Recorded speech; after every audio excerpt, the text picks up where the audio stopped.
Yesu asifiwe. Tunapomalizia fungu hili la 4, ni waombe kwa unyenyekevu wale mlioketi kule nyuma kwenye nafasi zenu za kawaida za kila siku, tafadhali msogee huku mbele ili tujaze nafasi ambazo ziko wazi. Wale waliochelewa watakaa kule nyuma baadaye. Fungu la 4 tukiendelea kusimama.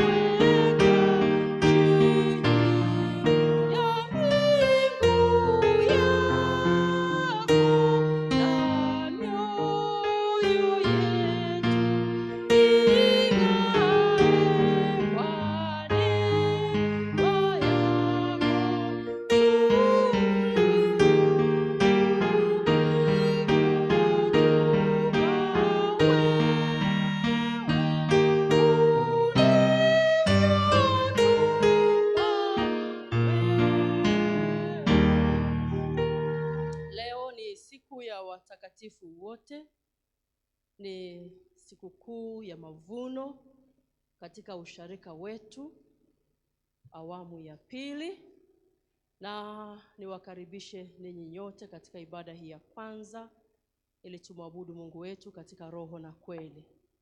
Tuanze ibada hii katika jina la Baba na la Mwana na la Roho Mtakatifu. Amen. Tutasoma kwa kupokezana Zaburi ya 33 mstari wa 13 hata ule wa 22. Zaburi ya 33 mstari wa 13 hata ule wa 22. Toka mbinguni Bwana huchungulia, huwatazama wanadamu wote pia.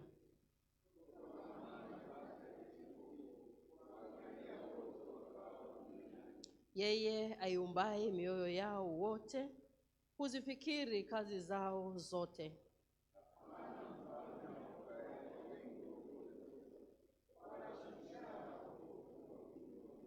Farasi hafai kitu kwa wokovu, wala hamponye mtu kwa wingi wa nguvu zake.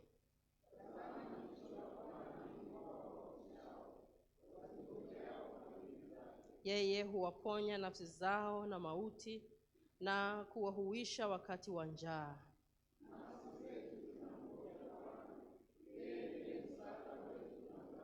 Maana mioyo yetu itamfurahia, kwa kuwa tumelitumainia jina lake takatifu.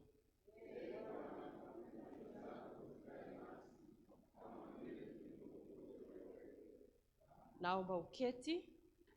Wimbo namba 350, maji yako ya akiba.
Bwana muumba, mkombozi na mfariji wetu, tunapokusanyika kukuabudu katika roho na kweli, tutakuomba kwa unyenyekevu tufungue mioyo yetu iweze kupokea mahubiri ya neno lako, ili tuweze kutubu dhambi zetu, kuamini katika Yesu Kristo kama mwokozi wetu pekee, na tupate kukua katika neema na utakatifu. Utusikie kwa ajili yake. Amen. Ukurasa wa 250 wa 332, tafadhali msimame. Bwana Mungu wetu yupo hapa, yu pamoja nasi. Tumsujudie, tumche, tumsikie jinsi anavyotufundisha katika neno lake. Mpende Bwana Mungu wako kwa moyo wako wote, na kwa roho yako yote, na kwa akili zako zote, na kwa nguvu zako zote, na mpende jirani yako kama nafsi yako. Msaada wetu ni katika jina la Bwana. Tukisema kwamba hatuna dhambi, twajidanganya wenyewe, wala kweli haimo mwetu. Tukiziungama dhambi zetu, yeye Mungu ni mwaminifu na wa haki, hata tuondolee dhambi zetu na kutusafisha na udhalimu wote.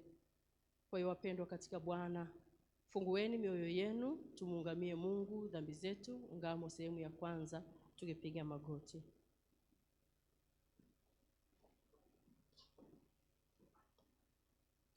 Mungu mwenye enzi, Baba wa rehema, mimi niliye maskini na dhaifu na kuzaliwa katika hali ya dhambi, naungama mbele zako dhambi zangu zote nilizozifanya kwa kuwaza, kwa kunena na kwa kutenda.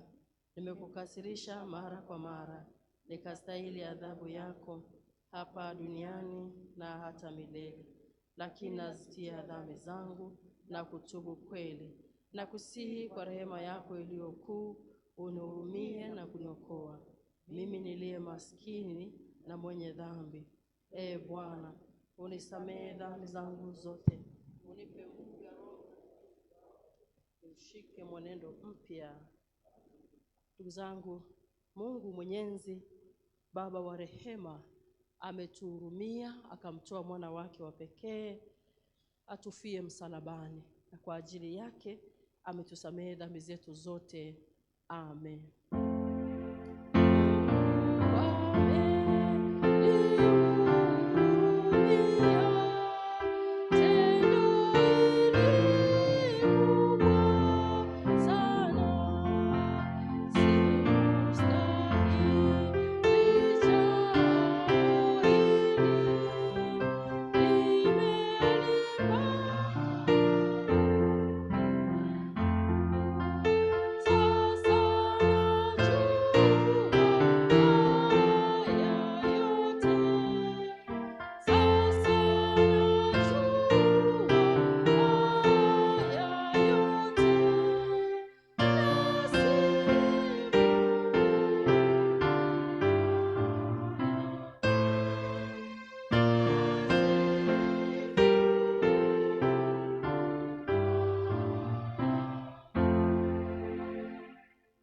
Antifona Zaburi ukurasa wa 294, Zaburi ya sikukuu ya mavuno.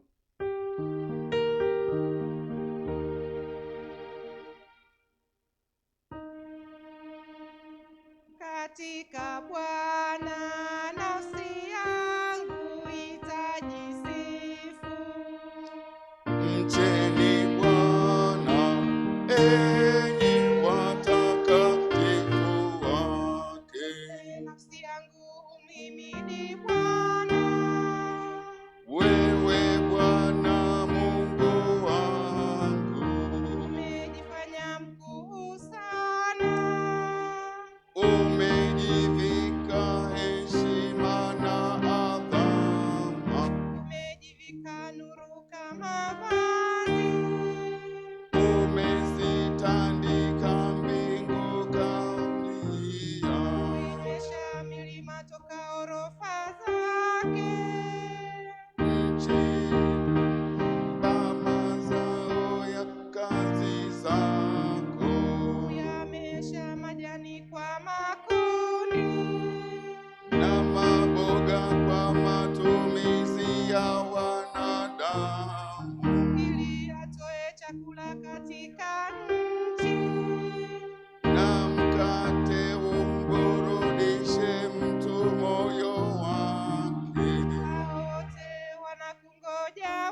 katika Bwana, nafsi yangu itajisifu.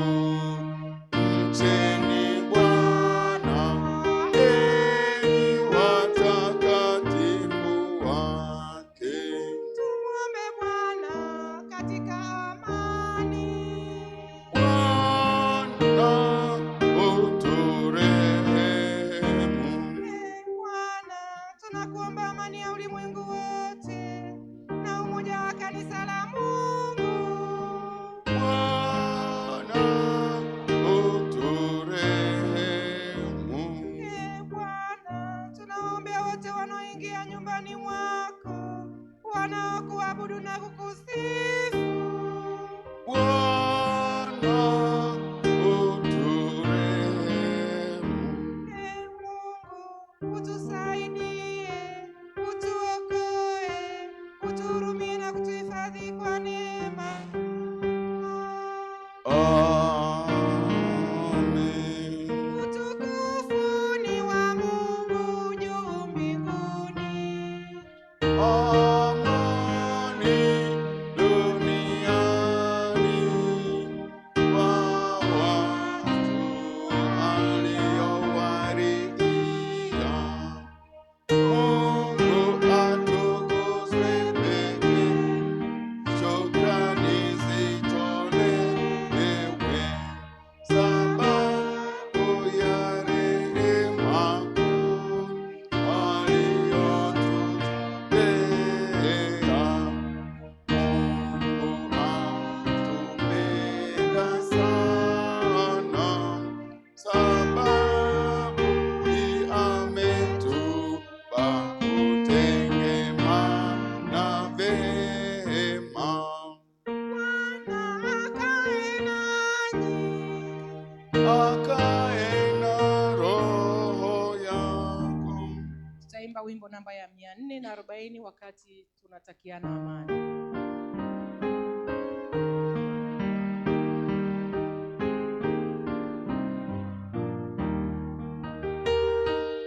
Zaeni matunda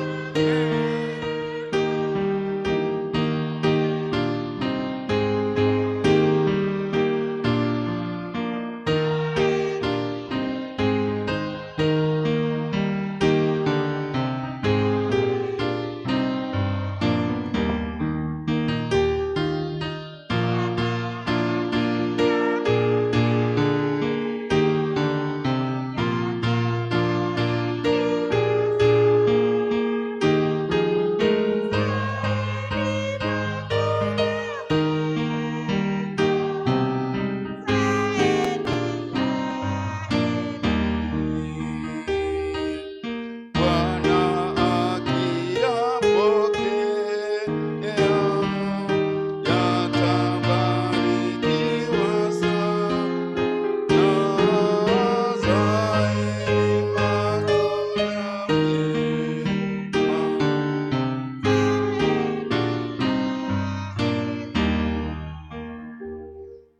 Aya ya siku yasema, umeuvika mwaka taji ya wema wako, mapito yako yadondosha unono. Tuombe.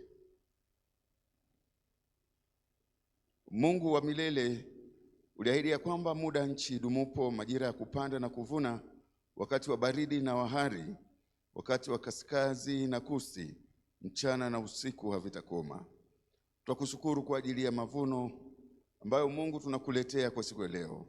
Twakusihi usafishe mioyo yetu ili tuishi kwa kukushukuru kwa vipaji vyako vyote na kutimiza mapenzi yako, kwa Yesu Kristo mwana wako na Bwana wetu. Amen.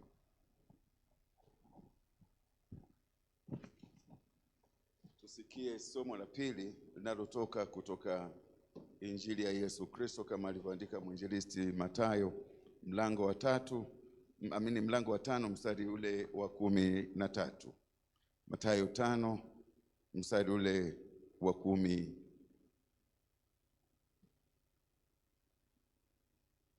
13.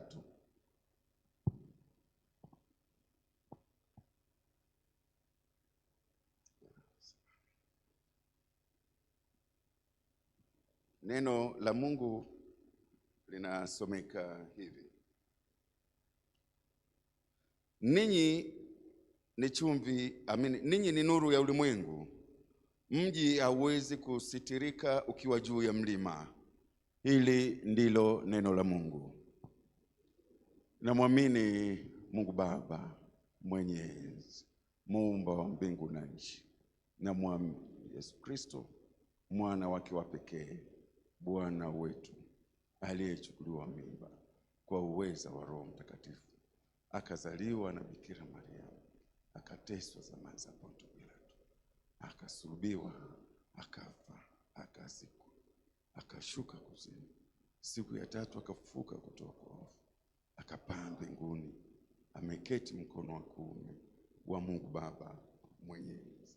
Kutoka huko atakuja kuhukumu walio hai na wafu.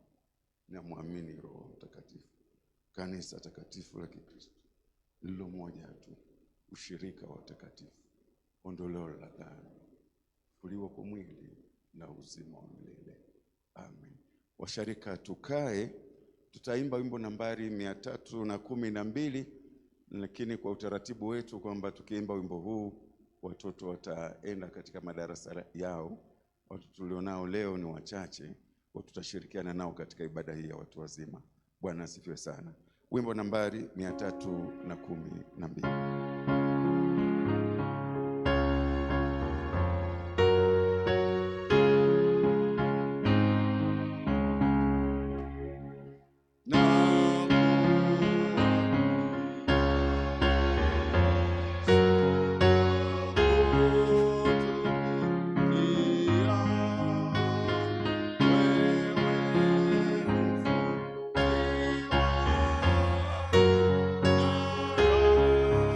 Wewe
Bwana Yesu asifiwe. KKKT usharika wa Arusha mjini kanisa kuu. Matangazo ya usharika leo tarehe 2 mwezi wa 11 2025. Leo ni siku ya watakatifu wote. Ujumbe unasema tunaitwa kuwa wenyeji wa mbinguni. Karibuni sote tumwabudu Mungu wetu katika roho ya unyenyekevu. Kama katikati yetu kuna mgeni anasali na sisi mara ya kwanza, tunaomba asimame tuweze kumtambua. Mgeni, wageni wote ni wenyeji. Neno tunaloliishi kwa mwaka huu 2025 ni kutoka Isaya 58 mstari wa 11. Sote tusimame na tulikiri. Naye Bwana atakuongoza daima, ataishibisha nafsi yako mahali pasipokuwa na maji, na kuitia nguvu mifupa yako. Nawe utakuwa kama bustani iliyotiwa maji, na kama chemchemi ambayo maji yake hayapungui. Amen. Tangazo la kwanza, sikukuu ya mavuno awamu ya pili 2025. Kwani vitu vyote vyatoka kwako, na katika vitu vyako mwenyewe tumekutolea. Amen. Mambo ya Nyakati wa kwanza mlango wa 29 mstari wa 14. Leo ni sikukuu ya mavuno awamu ya pili kwa mwaka huu 2025. Mavuno yetu ni pamoja na kazi za mashambani, biashara, kazi za maofisini na vitu vitokanavyo na vipawa vyetu ikiwamo sanaa. Sadaka ya mavuno itaendelea kupokelewa hadi itakapohitimishwa Jumapili ya tarehe 16 mwezi wa 11. Karibuni sote tuliojiandaa kuja mbele za Bwana kwa moyo wa shukrani. Tangazo la pili, fungu la 10. Jumapili ijayo tarehe 9 mwezi wa 11 ni siku ya kutoa sadaka ya fungu la 10 katika usharika wetu. Hii ni kutokana na kupisha sikukuu ya mavuno ambayo itaendelea hadi Jumapili ya tarehe 16. 3, semina ya neno la Mungu. Jumapili ijayo katika usharika wetu tutaanza semina ya neno la Mungu itakayofanyikia katika mtaa wa Mjini Kati kuanzia tarehe 9 hadi tarehe 19 mwezi wa 11, kila siku kuanzia saa 9 alasiri hadi saa 12 jioni. Somo kuu ni umuhimu wa kumshukuru Mungu. Mhudumu atakuwa Mwalimu Tumainieli Mbwambo. Kwaya zote zinaomba kujiandaa kwa huduma. Watu wote wanakaribishwa. 4, kipaimara. Uongozi wa usharika unapenda kuwatangazia washarika wote wanaokusudia kwenda kuwabariki vijana wao sharika zingine, na wale watakaopenda vijana wao kubarikiwa katika usharika wetu, tunaomba walete taarifa zao mapema katika ofisi ya usharika kuanzia sasa hadi tarehe 15 mwezi wa 11 ili kupisha maandalizi ya vyeti kufanyika. 5, ndoa na kurudi kundini. Wanaotangaza ndoa yao kwa mara ya kwanza ni Bwana Samson Samuel Mole wa Elboru Arusha na Bi Judith Godfrey Mduma wa Daraja 2 Arusha. Watafunga ndoa yao tarehe 29 mwezi wa 11 katika usharika wa Arusha mjini. Wanaotangaza ndoa yao kwa mara ya pili ni Bwana Jacob Julius Rombo wa ICC Arusha na Bi Sylvia Elisante Paul wa Babati Sawe. Watafunga ndoa yao tarehe 12 mwezi wa 12 katika usharika wa Arusha mjini. Bwana Zebadia Aunieli Mamkwe na Bi Irene Julius Limo wote wa Moshono Arusha watafunga ndoa yao tarehe 6 mwezi wa 12 2025 katika usharika wa Arusha mjini. Bwana Baraka Elidaima Mbise wa Maji ya Chai Arusha na Bi Rosemiriam Bili Kipingu wa Mrombo Arusha watafunga ndoa yao tarehe 20 mwezi wa 12 katika usharika wa Arusha mjini. Bwana Ronald Samuel Nanyaro wa Kimashuku na Bi Glory Goodluck Mushi wa Sanawari Arusha watafunga ndoa yao tarehe 15 mwezi wa 11 katika usharika wa Arusha mjini. Wanaotangaza ndoa yao kwa mara ya tatu ni Bwana John Julius Mbetile wa Kimara Dar es Salaam na Bi Happiness Henry Nkindwa wa Kijenge Juu Arusha. Watafunga ndoa yao tarehe 29 mwezi wa 11 huko parokia ya Anthony Maria Claret Kimara Dar es Salaam. 6, mahudhurio na matoleo. Muhtasari wa mahudhurio na matoleo ya Jumapili ya tarehe 26 mwezi wa 10, morning glory, lunch hour prayers na evening glory. Mashariki 1,556,500, Kaskazini 1,430,650.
Shukrani yangu kwa Mungu na ujenzi, sadaka ya fungu la 10 na mavuno. Mwisho wa matangazo. Mungu ayabariki awe kwa ajili ya utukufu wa jina lake. Amen. Kuna barua kwaya ya uinjilisti na barua ya idara ya wanaume. Tutazichukua baada ya ibada pale nje.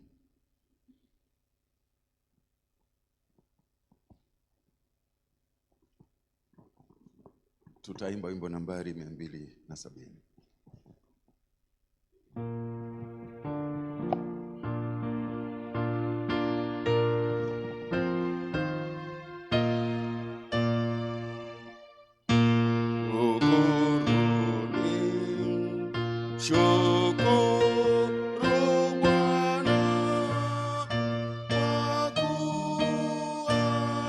Mwema, rehema zake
zitokazo kwa Mungu na kwa Bwana wetu Yesu Kristo kae na sisi sote watumishi wa Bwana tunaposikia ujumbe wa neno lake.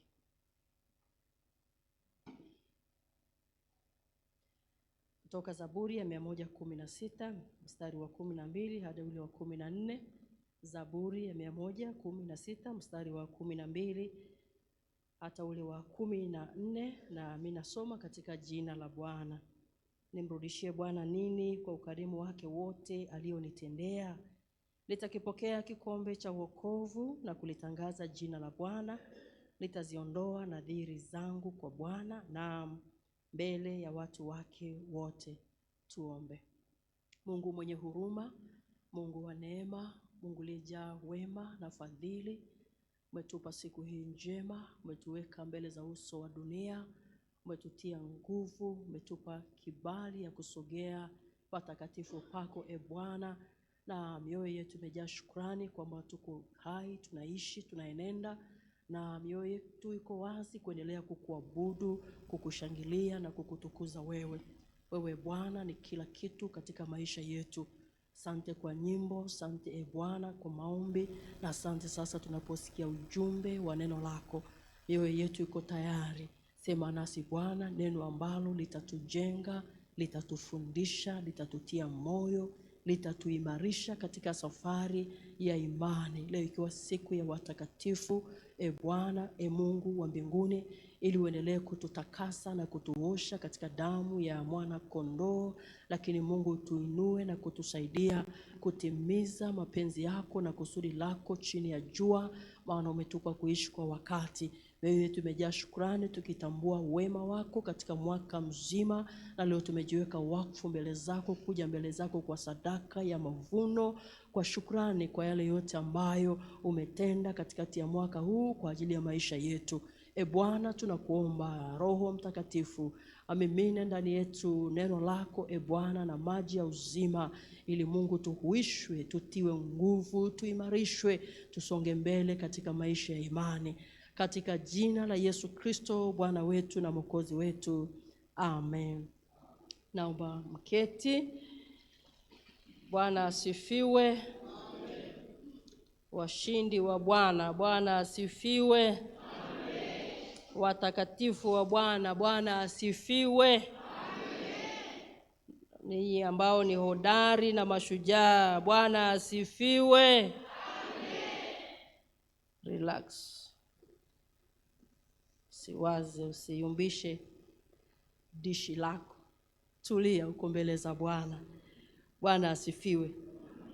Dishi likiyumba itatoa chenga chenga. Usiruhusu chenga chenga zipite kwenye mawazo, wala kwenye nafsi, wala kwenye akili yako. Bwana asifiwe. Mambo machache ya kusema kabla ya kuleta neno la Bwana. Kwanza nimshukuru Mungu kwa kutupa siku ya leo, na nikushukuru ambaye umejitia moyo kwa Bwana na kusema nitakwenda kumwabudu Mungu wangu maadamu ningali hai. Lakini jambo la pili, uongozi wa usharika unaona busara kusogeza sikukuu ya mavuno, badala kufanya kwa siku moja ya leo, basi tutafanya leo. Kwa wale ambao mmekuwa tayari, tulikuwa na simu chache kwamba bado tunatoa mavuno au vipi, lakini leo tunaendelea, ni sikukuu ya mavuno kama tumetangaza hivyo. Lakini pia uongozi umeona vema kupeleka hadi tarehe 16. Kwa hiyo tutatoa leo katika ukamilifu wote. Tutatoa Jumapili ijayo. Kama hujapata nafasi leo, hujaweza kuja ibadani, lakini najua washarika wengi inawezekana wanatufuatilia online. Kama hutapata nafasi hii leo, utatufuatilia baadaye matangazo yetu tutakapoachiliwa kuwa online, na utagundua kwamba Jumapili ya leo na Jumapili ya tarehe 9 hata ile ya tarehe 16 tutahitimisha pale tarehe 16. Bwana Yesu asifiwe. Kwa hiyo kila mtu na afanye kama alivyokusudia moyoni mwake. Kama leo hujakusudia hivyo, basi una Jumapili ijayo na Jumapili ijayo nyingine tena. Jambo la pili, tunaona vema sasa tusiwe na darasa la kipaimara wiki hii. Kwa hiyo tunaomba watoto wabaki nyumbani wiki nzima hadi Jumatatu ile nyingine. Kwa hiyo endelea kuwatia moyo. Wiki ile nyingine tutaendelea na darasa la kipaimara, lakini wiki hii tunaona vyema kutoendelea na darasa la kipaimara. Jambo la tatu nataka kusema, kwenye ibada hii tulitangaza kwamba Jumapili ya tarehe 9 tungewashika mkono ndugu zetu watumishi waliohamia Temi, na badala yake sasa tunapeleka Jumapili ya tarehe 23. Tutakwenda kufanya jambo hili tarehe 23 ili kupisha kipindi hiki cha mavuno kipate kupita. Bwana asifiwe. Mungu ni mwema. Leo ni sikukuu ya mavuno kama nilivyosema na kama tulivyotangaza. Tulikuwa na neno kuu ambalo lilituongoza karibu mwezi wa 10 wote tukiutafakari katika mapana yote, kutoka Nyakati wa kwanza sura ile ya 29 mstari wa 14b, Daudi aliposema mimi ni nani na watu wangu ni nani, hata tukulea hivyo akisema kwa maana vitu vyote ni vya kwako na katika mali vitu vyako mwenyewe tumekutolea. Tulitafakari sana somo hili na leo nimetamani kuzungumza Zaburi hii ya 116. Mungu atusaidie tupate kulitafakari neno hili kutoka mistari hii tuliyosoma, ambayo inajengwa na kichwa kinachosema jifunze kutoa sadaka yako ya mavuno kama alama ya shukrani mbele za Bwana na kama mbegu kwa mavuno ya mwaka ujao. Jifunze kutoa sadaka yako ya mavuno kama alama ya shukrani mbele za Bwana na kama mbegu kwa mavuno ya mwaka ujao. Na mtunzi wa Zaburi anasema nimrudishie Bwana nini kwa ukarimu wake wote alionitendea. Kauliza swali na nikaangalia kwenye kamusi kuu ya Kiswahili neno ukarimu. Neno ukarimu lina maana gani? Sema ukarimu lina maana ya hisani au lina maana ya wema au lina maana ya fadhila au fadhili. Ukarimu lina maana ya hisani, lina maana ya wema, lina maana ya fadhila. Na anasema ukarimu ni tabia ya kutoa fedha au chakula kwa wahitaji bila malipo. Mtu anapofanya ukarimu anasema ni tabia ya kutoa fedha ama chakula kwa wahitaji bila kusubiri malipo au bila kutarajia malipo yoyote. Na ndio unasema amefanya ukarimu. Wakati wa sikukuu za Krismasi tunasema jamani, tuwakarimu wale ambao hawawezi, ni maskini, wahitaji mbalimbali, tuwape chakula. Tunatiana moyo hivyo ili kushare kile kidogo ambacho Bwana ametubariki nacho, tufurahie sikukuu ya Pasaka ama Krismasi kwa pamoja. Hiyo ni tabia nzuri.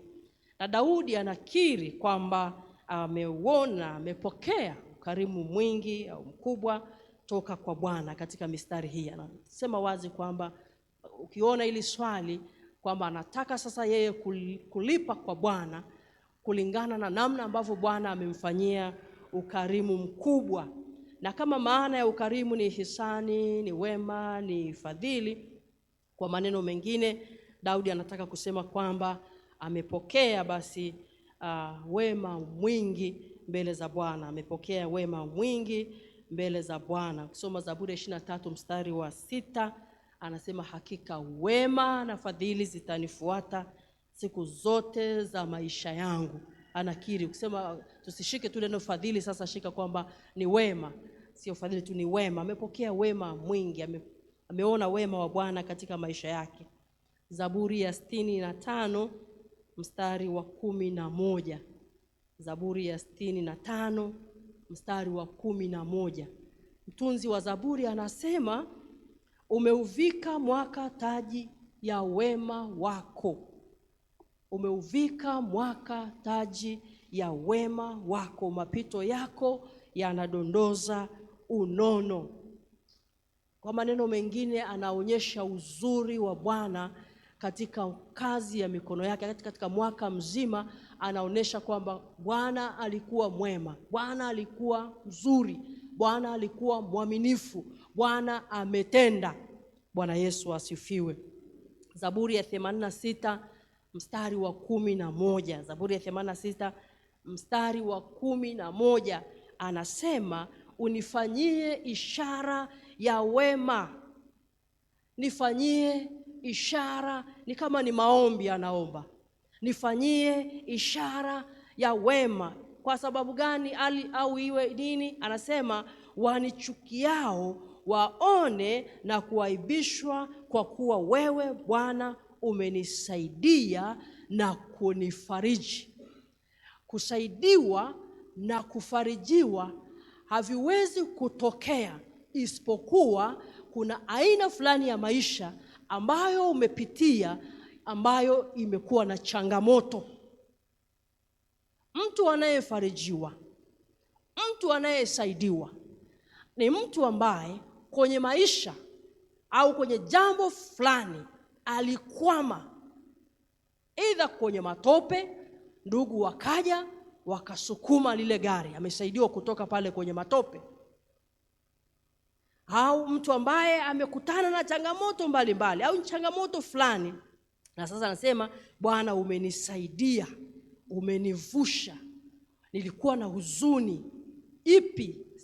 Labda nilifiwa ipi? Labda nilipoteza ipi? Labda nilidharauliwa ipi? Labda nilipita kwenye changamoto fulani, lakini nilipotaka kukata tamaa, nilipotaka kuchoka, nilipolia, nilipoona kama giza mbele yangu, wewe Bwana ulitokea ukanifariji.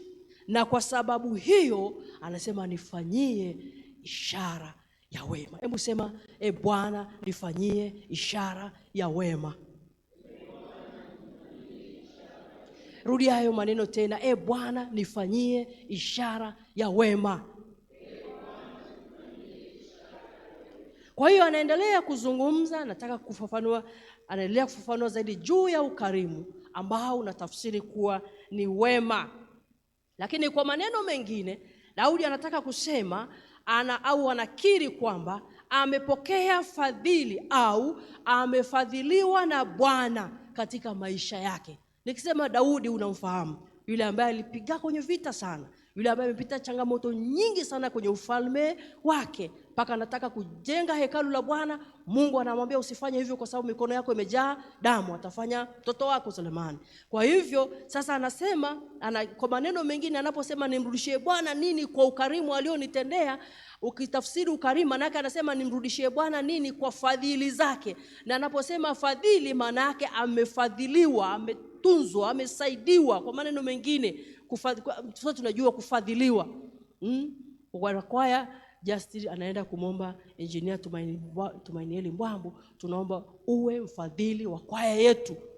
Ili nini? Tukikwama utusaidie, au mawazo au fedha au vyovyote vile. Ndio maana nasema amefadhiliwa. Au tunaomba ufadhili wa mtoto kupelekwa shule. Daudi anakiri katika Zaburi ya 31 mstari wa 19. Zaburi ya 31 mstari wa 19, jinsi zilivyo nyingi fadhili zako ulizowawekea wakuchao, uliowatendea wakukimbiliao mbele ya wanadamu.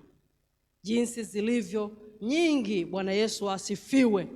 Jinsi zilivyo nyingi hazihesabiki. Daudi anasema nimefadhiliwa na Bwana mara nyingi. Na zaburi nyingi ambazo ameandika Daudi anakiri kwamba amefadhiliwa au ameona fadhili za Bwana. Sasa nasema wote waliomkimbilia Bwana walifadhiliwa. Ukisoma maneno kusema jina la Bwana ni ngome imara, wenye haki wamekimbilia wakawa salama. Walitunzwa, walihifadhiwa, walifunikwa, walishikwa na Bwana. Hukuaibika, hukuanguka, hukuteketea, hukuangamia. Mkono wa Bwana ulikufadhili, ulikushika. Soma tena Zaburi ya 59 baadaye na ule mstari wa 16. Kwa hiyo ukisema neno ukarimu ni tabia ya Mungu.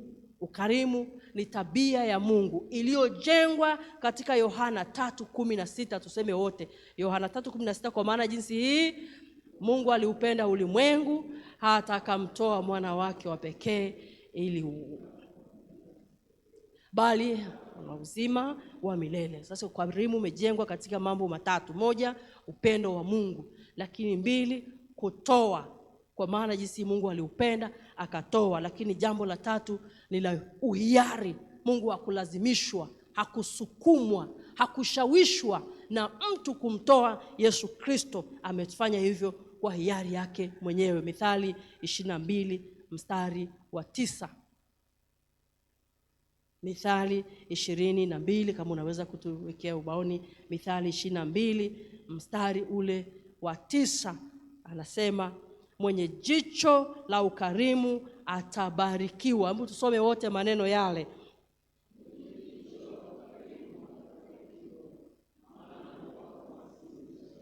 Kwa maneno mengine, anawapa wahitaji chakula chake, anawakunjulia watu mikono yake. Huyo mtu anayefanya hivyo, Biblia inasema atabarikiwa. Mtu anayejitoa kwa ajili ya watu wengine, mtu anayetendea watu wengine wema, mtu anayefadhili watu wengine, Biblia inasema atabarikiwa. Unapotoa sadaka, toa kwa jicho la imani, toa kwa jicho lenye matumaini. Bwana Yesu asifiwe. Bwana Yesu asifiwe. Na uwe na tabia ya kukarimu watu wengine, uwe na tabia ya kujitoa kwa ajili ya watu wengine, aidha mali au muda au kujali uwepo wako kuwepo mahali. Hiyo ni ukarimu. Mtu amepata shida, umesikia amepata changamoto, husika kwenye changamoto ya mtu mwingine, aidha ni ndugu yako, ni jirani, ni familia, ni msharika mwenzako. Umefanya ukarimu kwa kuhusika, kuwa pale. Piga simu, mwambie nimesikia unaumwa, unaendeleaje, umejali. Leo washarika hawajaja ibadani, mnajua ni kwa sababu gani? Hujui kwa vyovyote, si ndio? Pigia simu, mbele leo tulikuwa tuna ibada, lakini mwenzangu kwenye kile kiti chako sijakuona. Rafiki yangu, vipi, unaendeleaje? Ataona umejali. Umejali kutokuwepo kwake, kutoshiriki kwake ibada ya leo. Umejali, umehusika kwenye maisha ya mtu. Umesikia amepata changamoto, mfikie, nenda pale, kaa naye, usimsemeshe, kaa naye. Kule tu umekaa naye, umeimba naye, anatiwa moyo, anafarijika, anainuka. Kwa nini? Umejali. Umefanya nini? Ukarimu. Bwana Yesu asifiwe. Bwana Yesu asifiwe. Soma Luka, weka ubaoni, Luka 6:38. Luka 6:38. Luka 6:38. Tusome wote kwa pamoja. Wapeni kipimo cha kujaa na kushindiliwa na kusukwa hata kumwagika, ndicho watu watakachowapa vifuani mwenu. Kwa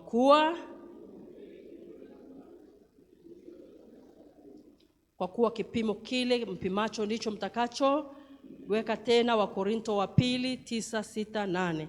Wakorintho wa pili sura ile ya 9 mstari wa 6 na mstari wa 8. Tusome kwa pamoja. Wakorintho wa pili sura ya 9 mstari wa 6. 1, 2, 3. Lakini nasema neno hili, apandaye haba atavuna haba, apandaye kwa ukarimu atavuna kwa ukarimu. Kila mtu na atende kama alivyokusudia moyoni mwake, si kwa huzuni wala si kwa lazima, maana Mungu humpenda yeye atoaye kwa moyo wa ukunjufu. Sasa nimesema tabia ya ukarimu, unatoa kwa upendo, unatoa kwa hiari, lakini unatoa kwa upendo, unatoa kwa hiari bila kulazimishwa na mtu yoyote, lakini anasema unatoa kwa furaha. Ni tabia ya ukarimu. Bwana Yesu asifiwe. Kipimo kile kile utakachopimiwa. Sema wapeni watu vitu. Kwa sababu katika kutoa anasema kuna matokeo. Nataka uangalie matokeo unayopata unapotoa. Kuna tokeo linatokea pale. Anasema na ninyi mtapokea. Kinyume chake ni kwamba msipotoa, msipoachilia. Na wahubiri waliofundisha Jumapili 2 ambazo nimekuwa hapa nikisikia, wamekaza sana kutoa, kuachilia. Mwingine akasema tuna nguo nyingi kwenye kabati, kama hautatoa hazitaongezeka, toa ili zingine zije. Wahubiri wa Jumapili 2 zilizopita wamekaza neno hili. Anasema nani mtapewa kwa kipimo gani, ndugu zangu? Kwa kipimo gani? Kipimo Luka 6 ndio nataka kipimo ambacho tunaambiwa tutapokea. Luka 6:38 anasema, nanyi mtapewa kwa kipimo cha kushindiliwa na kusukwa hata kumwagika. Umewahi kupimiwa kitu kikashindiliwa? Umewahi kupewa kitu kikashindiliwa? Anaweka, anatingisha, anaweka tena, anatingisha mpaka inamwagika. Ndicho kipimo ambacho tutapewa tunapotoa sadaka, aidha kwa kuwapa watu au kwa kuwapa watu, kwa maana ya kwamba unampa Mungu kupitia watu. Matokeo yake ni baraka zisizokuwa na kikomo. Manake unawekeza kuvuna kusikokuwa na kikomo. Bwana Yesu asifiwe. Kuvuna kusikokuwa na kikomo. Na kama utatoa sadaka kama mbegu, utafanya ukarimu kwa Bwana kama mbegu, utakuwa unahitajika kuwa na mambo makubwa mawili. Yakobo anasema, jambo la kwanza uwe na imani, jambo la pili uwe na uvumilivu. Maana anasema mkulima anavumilia mvua ya kwanza hata ya mwisho, ndipo anapokwenda kuvuna au kuchukua. Hawezi kupanda mbegu leo na kwa sababu mahindi hayajabeba leo akakata tamaa kusema hajavuna. Hapana, atasubiri kwa sababu anajua majira yanavyokwenda. Lazima awe na uvumilivu tangu mvua ya kwanza hata mvua ya mwisho. Kwa hiyo unapotoa sadaka yako leo, nasema toa kama mbegu ambayo itakuwezesha kuvuna leo na kuvuna kesho na baadaye kwenye vizazi vyako. Utavuna leo, utavuna baadaye kwenye vizazi vyako. Bwana Yesu asifiwe. Usitoe kwa ufinyu wa mawazo. Usitoe kwa kuangalia leo ushibe tu. Usitoe kwa kuangalia mazingira yako ya sasa hivi tu. Fanya, lakini angalia kwamba baadaye nitavuna kwa ukarimu zaidi. Bwana Yesu asifiwe. Apandaye kwa ukarimu bila kusukumwa, anayetoa kwa hiari, ndio maana ukarimu. Anayetoa kwa kupenda, anasema atavuna kwa ukarimu. The way unavyoweka, ndivyo ambavyo utapewa, ndivyo ambavyo utarudishiwa, ndivyo ambavyo utajazwa. Bwana Yesu asifiwe. Kinachotusukuma katika kupanda huwa ni nini? Ni mbegu au ni matokeo ya mbegu tunayopanda? Hivi ni nini huwa inakusukuma? Matokeo. Kwamba tunapopanda mbegu leo, tarajio letu linachotusukuma kupanda ni matarajio, matokeo makubwa tulionayo. Kama unataka kuvuna gunia 100 za mahindi, ni lazima sasa, kwa kuwa unatarajia kuvuna gunia 100 za mahindi, lazima leo uweke mbegu ambayo itakufikisha hapo. Aina gani ya mbegu utapanda? Shamba lako utaliandaa kwa namna gani? Utawekaje mbolea? Utalitunzaje? Kwa sababu matarajio ulionayo ni makubwa. Kama unapanda eka moja, wanakuambia siku hizi wataalamu, eka moja ya mahindi inapandwa na kilo 2, sio kilo 3 au kilo 4. Kwa hiyo ukipanda kwa kilo 3 au kilo 4 utavuna gunia kadhaa. Ukipanda less than walivyokupimia, ukaweka nusu kilo, wakati matarajio yako ni kuvuna gunia 30 kwenye eka moja, wewe ukaenda kupanda nusu kilo, watakuambia wakati wa mavuno utakapopata gunia 4, watakuuliza ulipanda mbegu kiasi gani, ulipanda mbegu ya aina gani, ili tuje tupate matokeo mazuri baadaye. Bwana asifiwe. Bwana asifiwe. Kwa hiyo unapoweka mbegu leo, kuwa na mawazo mapana sana juu ya maisha ya baadaye. Kuwa na mawazo mapana sana kwamba mwaka unaisha, huu ni mwezi wa 11. Tunatoa kama shukrani. Bwana ametutunza, Bwana ametubariki, Bwana ametembea pamoja nasi, Bwana ametufadhili. Tumeona wema wake tangu Januari mpaka leo. Haijalishi tulipita kwenye changamoto gani, lakini tunapotoa sadaka yetu kwa Bwana, ni mbegu ambayo tunajua mwakani tutakapokuja kutoa sadaka ya shukrani hapa, ni kwa sababu tulipanda. Tulimshukuru Bwana, lakini tulipanda na sasa tutakwenda kuvuna. Bwana Yesu asifiwe. Bwana asifiwe. Tumemwomba engineer Tumanieli Mbwambo wiki ijayo tufundishe somo la kumshukuru Mungu wiki nzima. somo la kumshukuru Mungu. Ni somo pana, wiki nzima usikose hilo darasa la kumshukuru Mungu. Nini tunachotaka? Moyo unaomshukuru Mungu, una appreciate kwamba, unakubali kwamba kuna kitu Mungu amefanya, na haijalishi kwamba alipita kwenye maeneo gani. Nataka kuangalia mifano miwili. Mfano wa kwanza ni mfano wa watu wanaoitwa wa Makedonia. Wa Korinto wa pili, andika ubaoni, wa Korinto wa pili sura ya 8 mstari wa kwanza hadi mstari wa 5. Nataka tuone mifano miwili katika somo la leo. Wa Korinto wa pili sura ya 8 mstari wa kwanza mpaka mstari wa 5. Anasema, tena ndugu zetu, twawaarifu habari ya neema ya Mungu waliopewa makanisa ya Makedonia. Maana walipokuwa wakijaribiwa kwa dhiki nyingi, wingi wa furaha yao na umaskini wao ulikuwa mwingi, uliowaongezea utajiri wa ukarimu wao. Maana na washuhudia kwamba kwa uwezo wao na zaidi ya uwezo wao, kwa hiari yao wenyewe walitoa vitu vyao, wakituomba sana pamoja na kutusii kwa habari ya neema hii na shirika hili la kuwahudumia watakatifu. Tena walitenda hivi si kama tulivyotumai tu, Mtume Paulo anasema, bali kwanza walijitoa nafsi zao kwa Bwana na kwetu pia kwa mapenzi ya Mungu. Angalia tabia mbili ambao walikuwa nayo watu wa Makedonia wakati wanatoa sadaka mbele za Bwana. Jambo la kwanza, walikuwa kwenye hali ya majaribu, Biblia inasema makubwa. Walikuwa kwenye hali ya majaribu, walikuwa kwenye dhiki nyingi. Sasa dhiki ina tafsiri nyingi. Unaweza kawa kwenye dhiki, kwenye kujaribiwa kwa sababu umeugua muda mrefu. Wengine dhiki nyingi kwa sababu ndoa zimepita kwenye changamoto muda mrefu, au watoto wamepitisha mahali pagumu, au biashara imekupitisha mahali pagumu.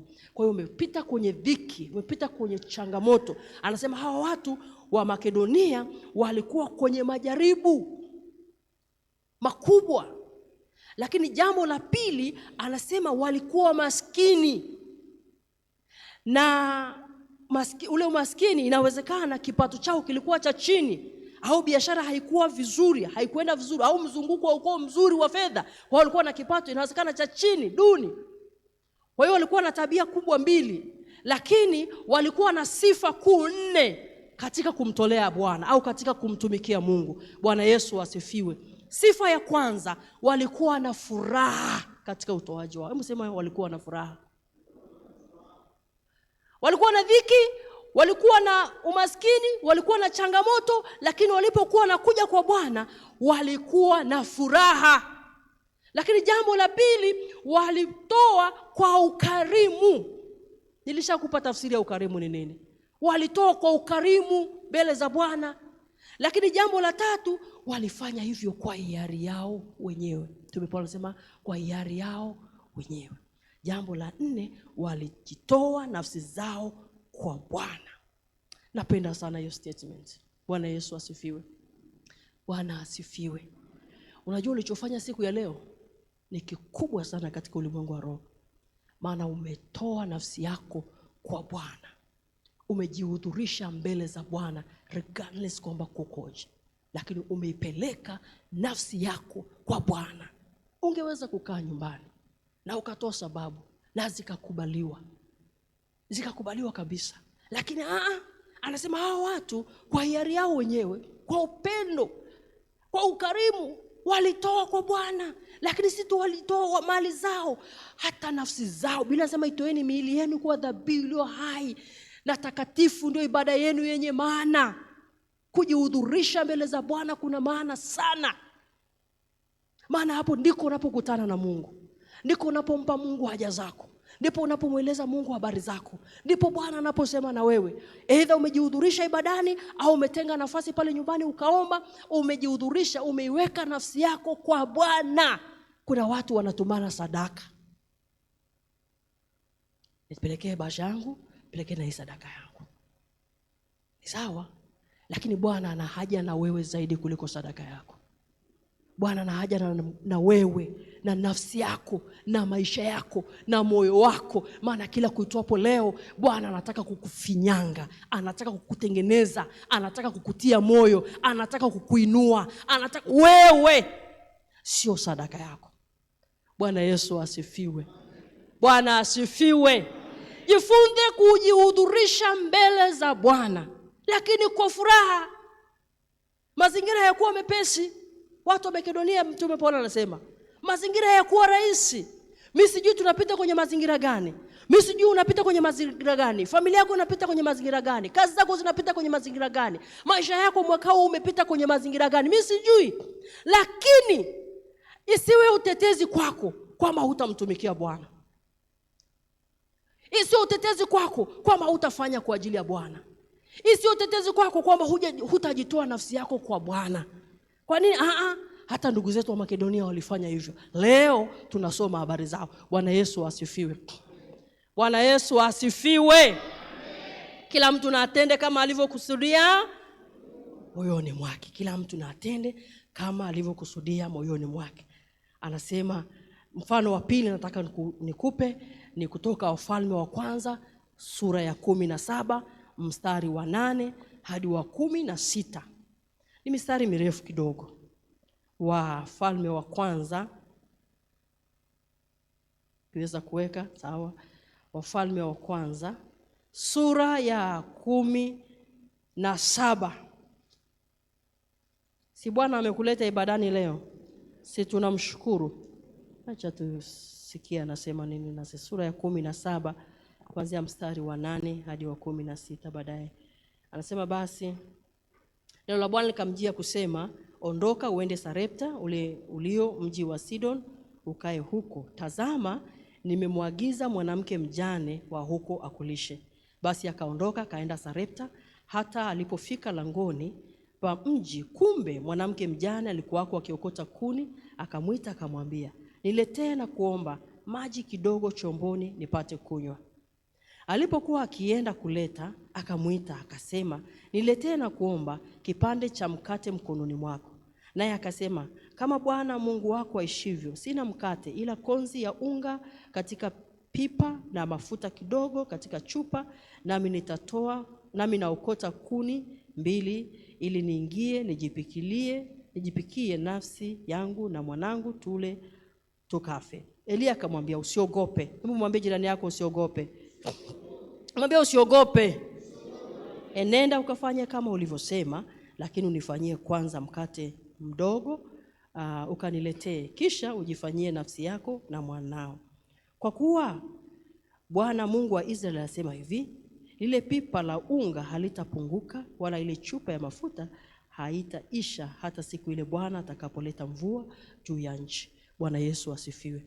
Mvua haikuwepo juu ya nchi miaka 3.5, na hapa Elia amekimbia, ameogopa kwamba atapigwa, atauawa, na sasa Bwana anamwambia nenda kwa mwanamke mjane kwa sababu nimeshamwandaa, nimeshamwambia.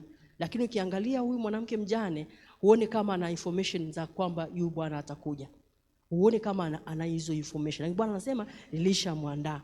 Elia anaenda. Lakini kitu cha kwanza ambacho ulikuwa mtihani mrahisi sana, na inawezekana hata kwetu sisi sote.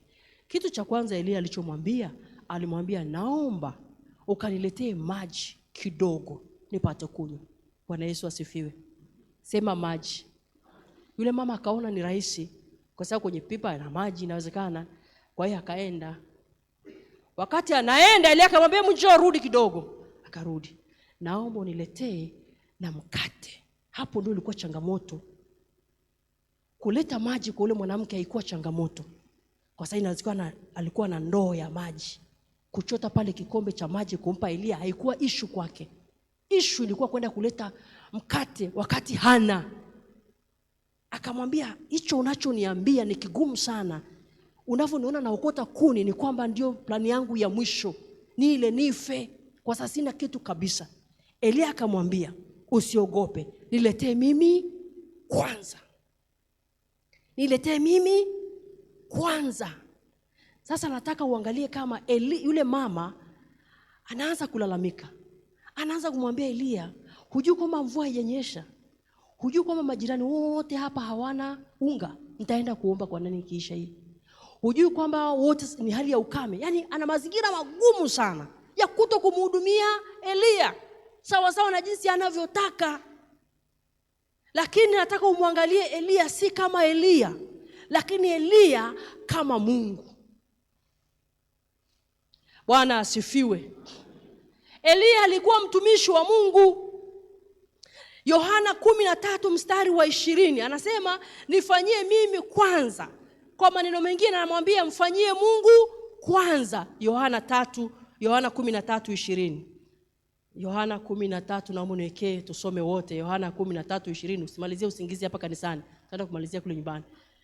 Yohana 13:20 tusome wote kwa pamoja. Amin, amin nawaambieni, yeye ampokeaye mtu yeyote nimpelekaye anipokea mimi, naye anipokeaye mimi ampokea yeye aliyenipeleka. Weka tena Mathayo 10:40.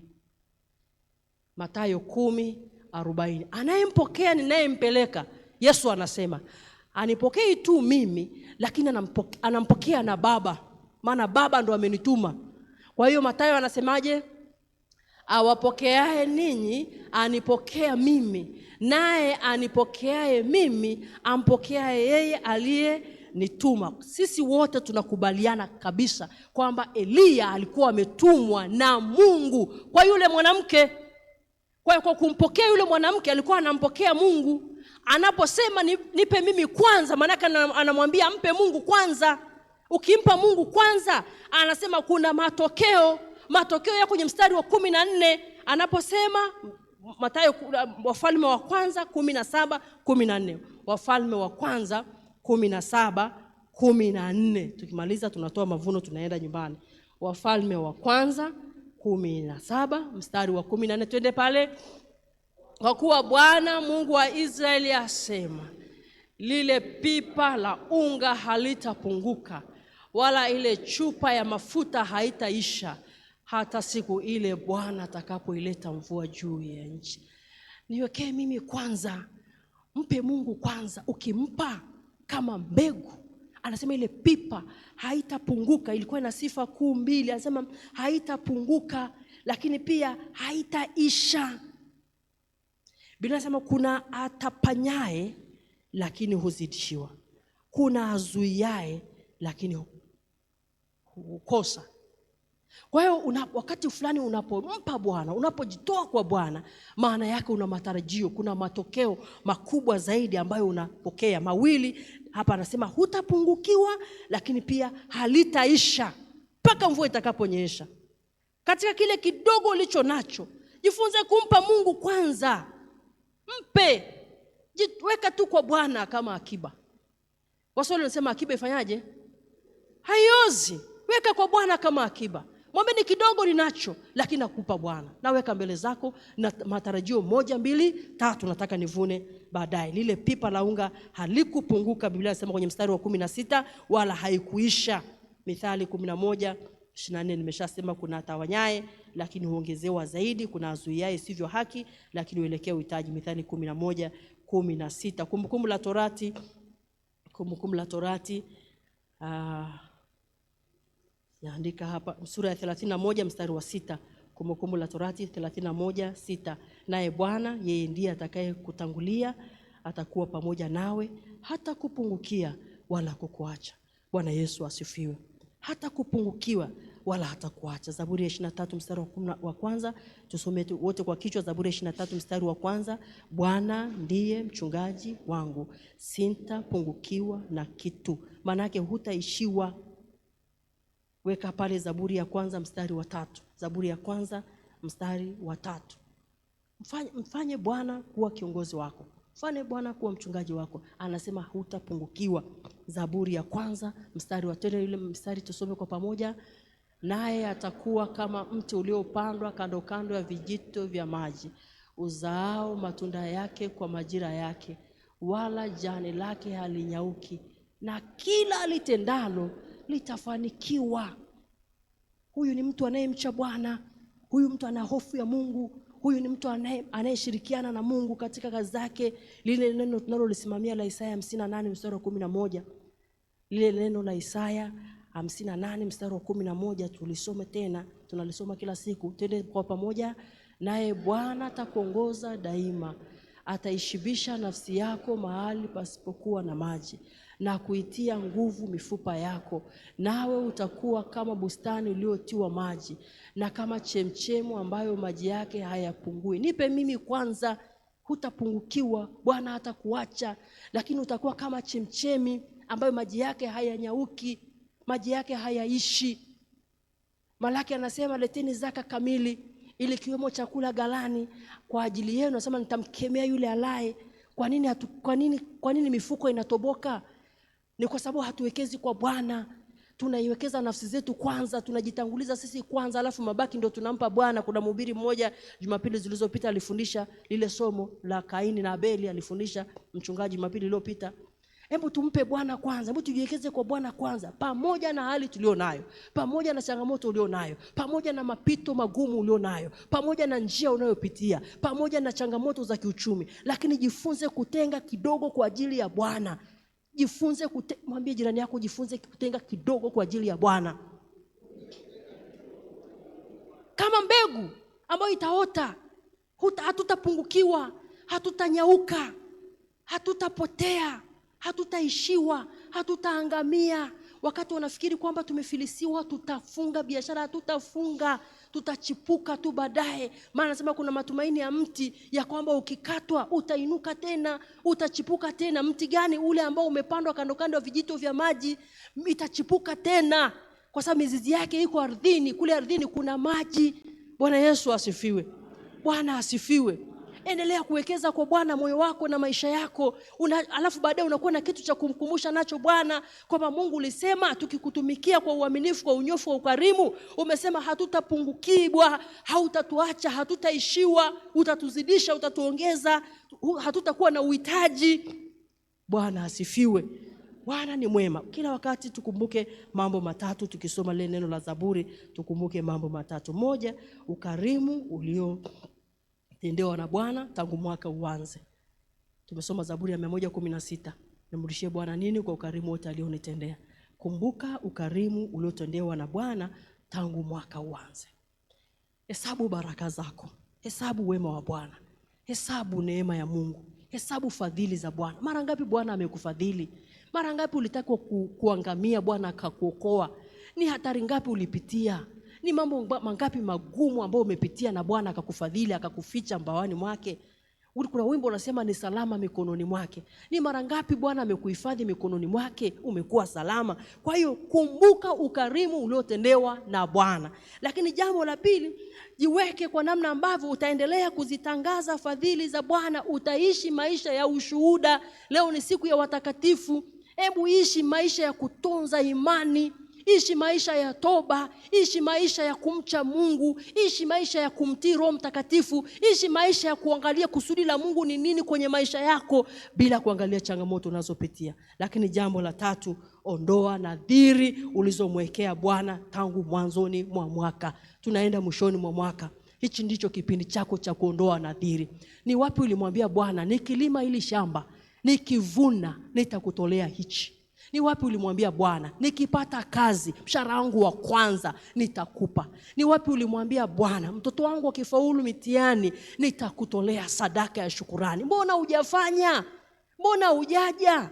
Hapo kuna watu 1500 au 1200. Ninyi ni mashahidi. Jumapili wanasimamaga watu wangapi hapo kusema tunatoa sadaka za pekee za shukurani? Bwana hajatutendea. Wema wa Bwana haukuonekana kwenye maisha yetu. Bwana Yesu asifiwe. Kumbuka kuondoa nadhiri. Nadhiri, I say. Nikipona hapa. Yaani kuna watu kwenye hizi siku 2-3 hapa. Wameweka nadhiri. Hizi siku 3 tu hapa. Mama yangu, nikipona, nitamshukuru Mungu. Unapona, maisha yanaendelea. Umesahau nini kilipita kwenye masikio? Usisahau nadhiri uliomwekea Bwana. Mungu ni mwaminifu sana kutulinda. Mungu ni mwaminifu sana kutubariki.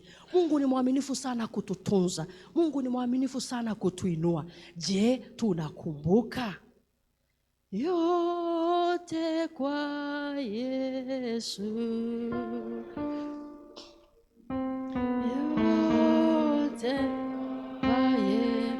Yote kwa Yesu. Yote kwako, Mwokozi, natoa sasa. Yote kwa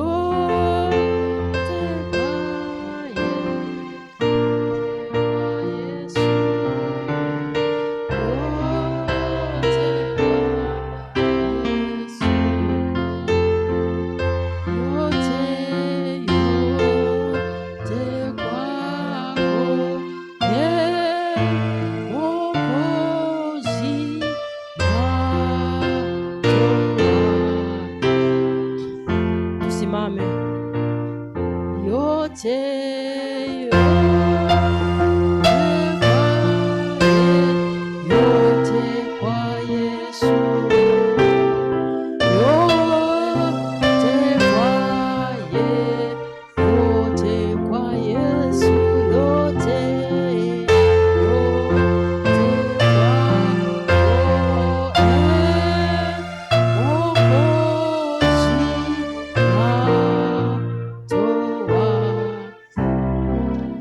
Zaburi ya 116 mstari wa 12 tafadhali. Zaburi ya 116. Tunaenda kutoa sadaka ya shukrani ya mavuno. Ndio sadaka ambayo tunakuja nayo mbele za Bwana. Na ninaomba tusome tena yale maneno. Zaburi ya 116 mstari wa 12.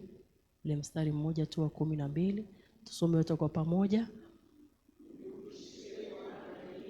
Kwa ukarimu wake wote alionitendea, nitakipokea kikombe cha wokovu na kulitangaza jina la Bwana.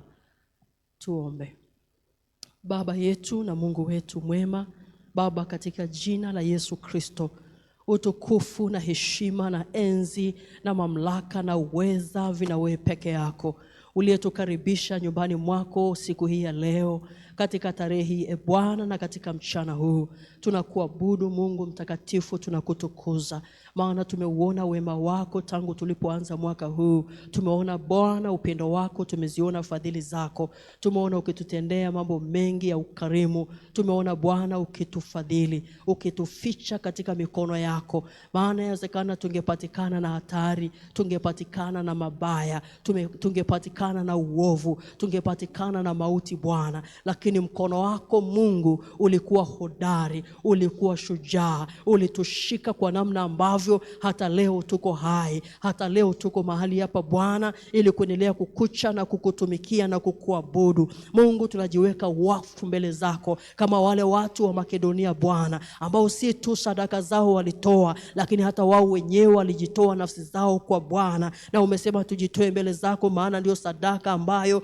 Mungu inakupendeza. Asante kwa ajili ya dhabihu za shukrani ya mavuno ambayo Bwana tunakutolea asubuhi ya leo, ambao Mungu wa mbinguni tumeona wema wako, tumeona ukarimu, tumeona uaminifu wako. Wakati tulipopanda Bwana ulitupa neema ya kuvuna, wakati ambako Mungu tulienda kwenye kazi, wakati ambao Mungu wa mbinguni tulifanya biashara, wakati ambao Mungu tulifanya kazi mbalimbali, neema yako Bwana haikuondoka kwetu, wema wako Bwana ukuondoka kwetu. Umetufundisha namna ambavyo watu wa Makedonia walikuwa kwenye dhiki, walikuwa kwenye majaribu makubwa, walikuwa kwenye changamoto. Hatujui ni changamoto gani, lakini Mungu, maisha yetu yanaweza kufanana na wao, maana hata leo tunapita kwenye changamoto mbalimbali, wengine kwa magonjwa, wengine kwenye mauti, wengine kwenye dhiki za ndoa, wengine kwa watoto. Kuna changamoto nyingi Bwana, ziko nyingi, ziko dhiki nyingi, lakini hata katika hayo Bwana bado tuna furaha, bado tunatamani kuja mbele zako kwa shukrani, bado tunasema Bwana, kidogo tulicho nacho tunatamani kuleta mbele zako. si tu kwa Baba shukrani mbele za kiti chako cha enzi, lakini kama mbegu utakayoota. Maana umesema tutakapotoa kwa moyo wa ukarimu tutavuna, Bwana, si kwa kipimo cha kujaa tu, lakini kipimo cha kushindiliwa, kipimo cha kusukwa Bwana. Na mimi naomba baraka kwa ajili ya mtu huyu ambaye Bwana umembariki katika mwaka huu, ambaye Bwana umemkirimu katika mwaka huu. Bwana, ninaomba mbariki tena, mzidishe tena, muinue tena, msimamishe tena. Mungu akazidishwe na kuongezeka tena, ili aendelee kukushukuru na kukutukuza wewe. Tunakuja mbele zako, mioyo yetu imejaa furaha, mioyo yetu imejaa shangwe, mioyo yetu imejaa shukrani. Bwana, mioyo yetu imejaa pendo lako Mfalme, ambalo umelimimina kwenye maisha yetu. Endelea kutushika kwa mkono wako, endelea kutubariki sasa na hata milele, katika jina la Yesu. Pokea sadaka za mashamba, pokea sadaka za vipawa mbalimbali, pokea sadaka za biashara, pokea sadaka za mifugo, pokea sadaka katika ofisi tunazofanya kazi, pokea sadaka Bwana ambayo kila mtu mmoja amekutolea asubuhi ya leo. Pokea sadaka ya moyo wake, pokea sadaka alichokuletea kwenye madhabahu yako, ifanyike harufu ya manukato mbele ya kiti chako cha enzi. Na wewe Mungu endelee kutuinua na kutuzidisha kwa ukarimu na kwa wingi wa baraka zako, katika jina la Yesu Kristo, jina lipitalo majina yote. Amen. Naomba tuketi.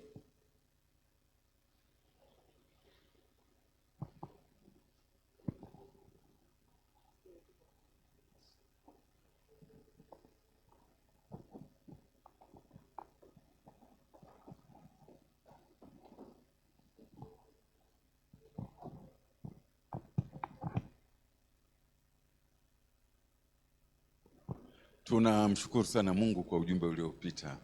Kaendelee kutubariki sana. Shukuru mchungaji, Mungu akubariki kwa nafasi hiyo. Lakini tunapokuja mbele sasa kumshukuru Mungu, tunakuja wote kwa pamoja, kwa sababu ratiba yetu ambayo tuliipanga kwamba tunakuja kivitongoji. Sasa kutokana na hali ilivyo leo, tutakuja kama ambavyo tulikuwa tunatoa katika miaka mingine iliyopita. Kwa hiyo wazee wa kanisa, tafadhali tuweke vyombo hapa, lakini tutarudia tena wimbo ule nambari 251, moyo wangu furahiwa, tunapokuja kwa furaha mbele za Bwana. Na usione shida kama umekuja umeleta mavuno yako pale, uwe huru kabisa kutoka pale mlangoni. Kama unaweza kubeba, basi beba, lete hapa madhabahuni.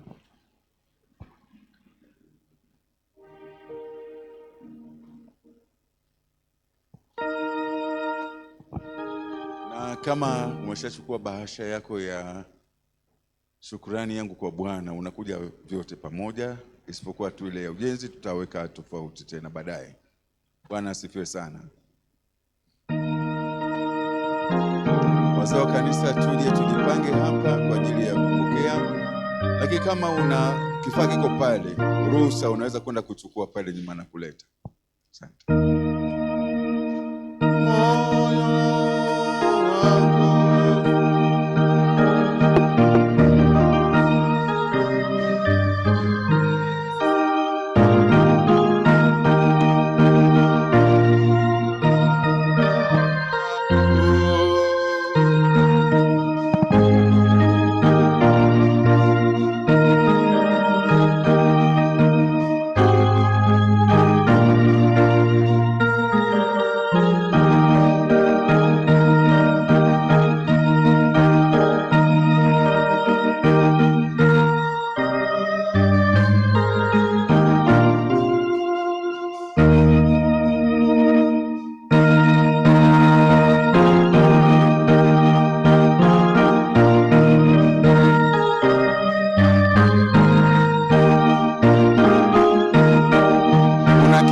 Unaweza ukaleta, tutapokea hapa, tutapokea mavuno yale ambayo umeleta.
ambacho umekuja nacho, naomba utamkabidhi mchungaji, ishara ya kubariki. Kama una kitu ulichokuja nacho ambacho unaweza ukakishika, utamkabidhi mchungaji.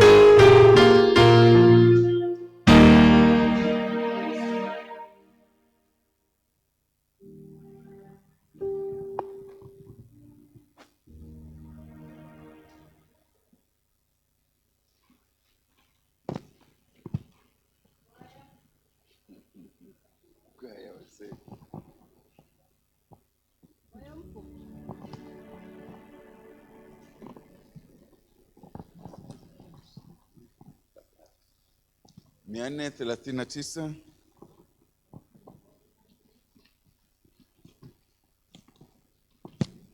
ndani 39.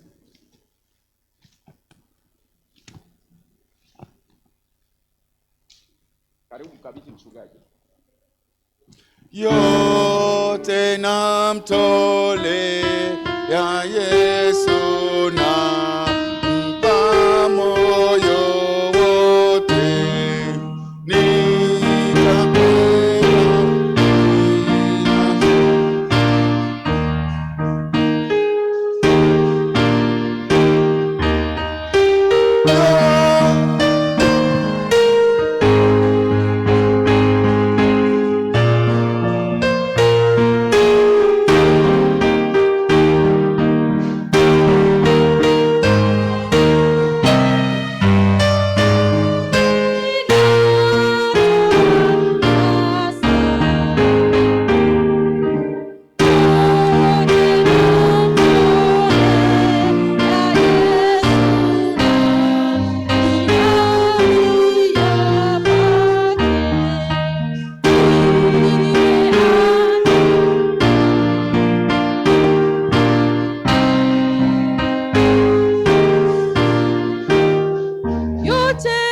Asifiwe. Tunapoimba fungu la 4, wimbo namba 439, kama hujatoa bahasha yako ya sadaka ya ujenzi, tafadhali karibu ulete hapa mbele kimitaa. Sadaka ya ujenzi kama hujatoa bahasha, kuna ambao wamekuja nayo moja kwa moja, lakini kama bado hujatoa sadaka ya ujenzi na una bahasha umeketi nayo, karibu uje utoe. Wimbo namba 439, fungu la 4.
Baba pokea tena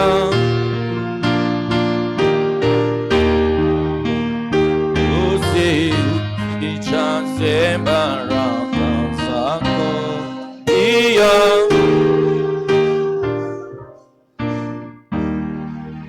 Tuombe matoleo yetu na kufunga ibada. Mungu mwenye neema na rehema, umemtoa mwana wako wa pekee Yesu Kristo afe kwa ajili ya dhambi zetu, ili tupate kuhesabiwa haki na kwa ushiriki wa Roho Mtakatifu. Tunakuomba Baba, uyapokee matoleo haya tukuletayo sasa, na miili na roho zetu viwe dhabihu iliyo hai yako kupendeza na takatifu machoni pako, kwa Yesu Kristo mwana wako na Bwana wetu. Amen. Nitamshukuru Bwana kwa moyo wangu wote,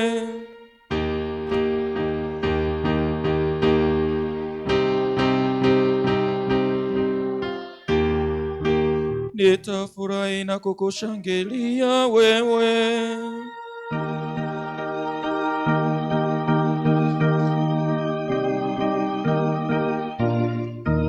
Tuendelee kuomba. Mwenyezi Mungu Baba wa rehema, umeagiza maombezi yafanyike kwa ajili ya wote.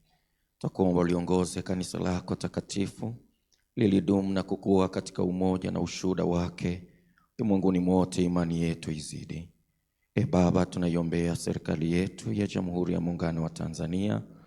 Tunaendelea kukuomba Bwana, uendelee kutupa amani, uendelee kutupa furaha, uendelee kutupigania na kutupa ushindi, ili tuendelee kukutazama wewe na kukutegemea wewe, na tuendelee kuongozwa na wewe. Asante Bwana, maana wewe ni Mungu wetu uwezaye kutuongoza na uwezaye kutuliza na uwezaye kufanya njia pasipo na njia. Wewe Bwana, tunaweka yote mikononi mwako. Tupe neema na baraka zako na ulinzi wako. Uendelee kuwajalia wote amani na ushindi, ili tuendelee kukutazama na kukutegemea wewe. Tuongoze katika mema yote, nchiwe na amani, na situishi katika amani na kuwa na mafanikio na kubarikiwa katika kazi zetu, tusipatwe na mabaya. Tunawaombea wote wenye shida mbalimbali, ugonjwa na taabu, tukiwakumbuka walioko mahospitalini, tukiwakumbuka walioko manyumbani, wazee na walioko magerezani. Mungu, wote tunawakabidhi mikononi mwako, walioondokewa na wapendwa wao. Mungu, tunaomba uendelee kuwapa utulivu na uendelee kuwapa uvumilivu, ili waendelee kukutazama wewe na kukutegemea wewe. Tujalie tufurahie utukufu wa ufalme wako mbinguni, pamoja na wote waliofariki katika Bwana. Tujalie hayo Baba, kwa ajili yake Yesu Kristo, patanishi na mwombezi wetu. Amen. Baba yetu uliye mbinguni, jina lako litukuzwe, ufalme wako uje, mapenzi yako yatimizwe hapa duniani kama yatimizwa hapo mbinguni. Utupe leo riziki zetu, tusamehe na makosa yetu kama nasi tunavyowasamehe waliotukosea, usitutie majaribuni, lakini utuokoe kutoka uovu, kwa kuwa ufalme ni wako na nguvu na utukufu hata milele. Amen.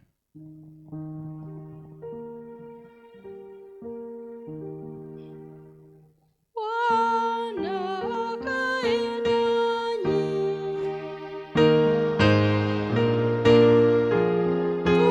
Tumhimidi Bwana.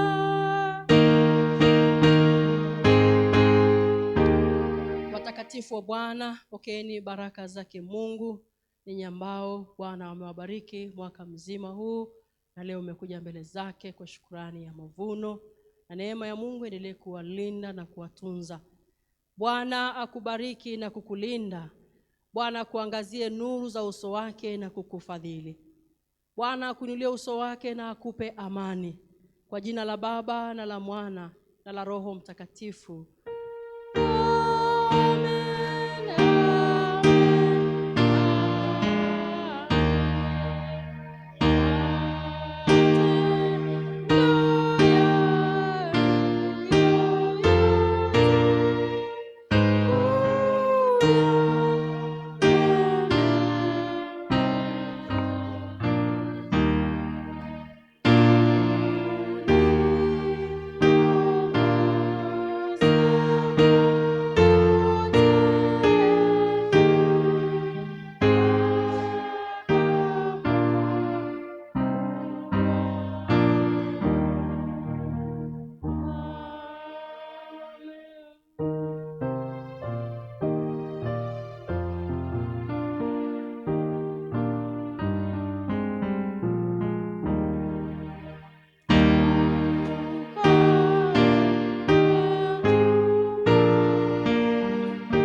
Bwana utufadhili, maana tumekukimbilia wewe.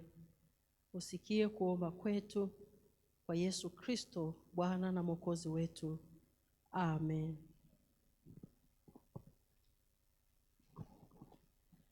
Bwana Yesu asifiwe. Bwana asifiwe. Fanyika balozi kwa mwingine kumjulisha kwamba ibada zetu zinaendelea. Kama kawaida, Jumapili ijayo ibada itakuwepo kama kawaida, ibada ya kwanza. Leo tuliona vema kuvuta kidogo baada ya kuona watu wamechelewa na changamoto ya usafiri na hivi.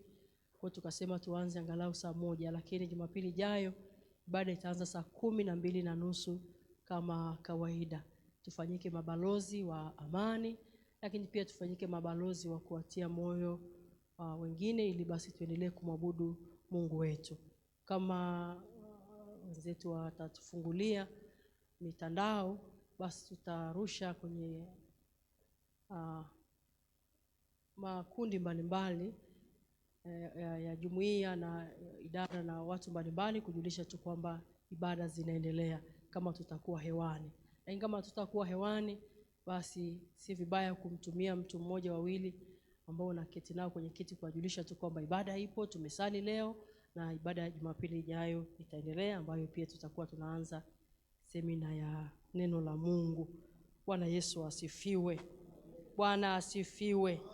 Bwana akufunike uweponi mwake, wewe na jamaa yako yote na washarika wetu wote. Bwana atufunike, atulinde, na tutoke nyumbani mwa Bwana tukimwambia kwamba tunaendelea kumtumikia. Wimbo namba 312 tunamwapia Yesu kwamba hatutaacha kufanyaje? Kumtumikia. Tutamwabudu Mungu, tutamtumikia Mungu, tunakubali kuzifuata hatua zake. Wimbo namba 312. Pale nje kuna mnada wa vitu vichache ambao ndugu zetu wameleta hapa, tutabadilisha basi kwa fedha. Vitu vichache sana ambavyo vimeletwa katika ibada hii, pale nje tutafanyia mnada. Na kwa pia Yesu, wimbo namba 312, tafadhali msimame.